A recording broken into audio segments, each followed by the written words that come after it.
এই মোবাইল ফোনটিতে no service উঠে আছে, নেটওয়ার্ক প্রবলেম দেখতে পারতেছেন। ডিসপ্লের মধ্যে আমরা লক্ষ্য করতেছি এখানে নো সার্ভিস দেখাচ্ছে। তো এটা কিভাবে সমাধান করব সেটা আমি দেখাচ্ছি আপনাদেরকে। আমি সেটটাকে খুলে নিচ্ছি। তো কাস্টমার আমাকে বলেছে যে ব্যাটারিটা চেঞ্জ করার পর নাকি এই কেসটা হয়েছে।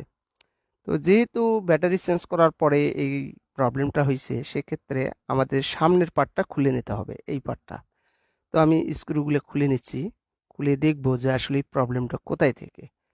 যে দেখুন আমি খুলে নিলাম, নেওয়ার পরে এখানে লক্ষ্য করতেছি এন্টিনার যে তারটা থাকে, এই যে দেখুন এন্টিনার তারটা এটা খুলে গেছে।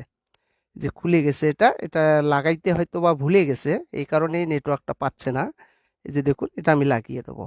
কারণ অনেক সময় আছে যে ব্যাটারি চেঞ্জ করতে গেলে বা অন্য কোনো কাজ করতে গেলে আসলে এই প্রবলেমটা হয়ে থাকে অনেক সময়, যে লাগাইতে ভুলে যায়। তো আমি এটা লাগিয়ে দিলাম। এখন আমি দেখব যে নেটওয়ার্ক আসে কিনা। এরপরেও যদি না আসে, সেটা অন্যভাবে কাজটা করতে হবে। দেখুন আমি সিম তুলতেছি, দুটো সিম তুলব। তুলে এখন আমরা দেখব যে নেটওয়ার্ক আসে কিনা। এই যে দেখুন আমি দেখাচ্ছি নেটওয়ার্ক চলে আসছে। তো আসলে প্রবলেমটা ওখান থেকেই ছিল।